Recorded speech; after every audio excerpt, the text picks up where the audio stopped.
I was born in former Yugoslavia, what is now modern-day Bosnia and Herzegovina.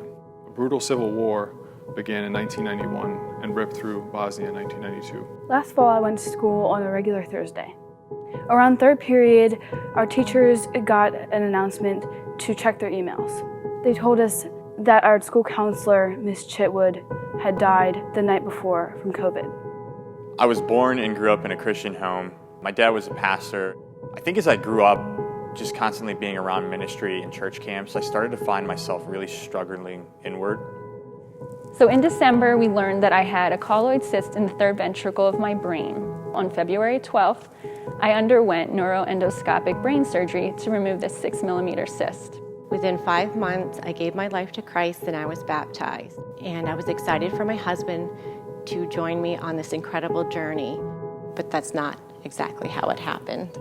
I suffered from depression pretty much my entire life. I really loved my wife, but I didn't understand this new happiness my wife had and her newfound faith, and I hated everything about it. I vividly recall seeing my brother and mom sobbing and afraid in our basement as bombs were falling from the skies all around us. I struggled with why God would let something like this happen. I wanted to block out God and just be angry at Him. I remember crying out and telling God that I hated Him, that I didn't understand what He wanted. Over a period of time, it just got more hopeless, and in November of 2009, I attempted suicide. I knew it was Chris's wake-up call, that the Lord was finally bringing him to his breaking point. Jeremiah 29:13 says, "You will seek me and find me when you seek me with all your heart."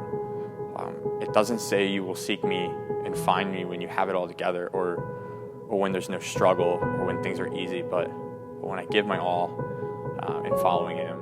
And it didn't come immediately, but I eventually felt peace knowing that it was God's will and that it was her time to go. Honestly, at times I may never understand why I've had to go through the things that I've had to go through. I've learned to place my trust in God and look to Him when things feel out of control. I no longer pray to God to take it away. I actually thank Him daily.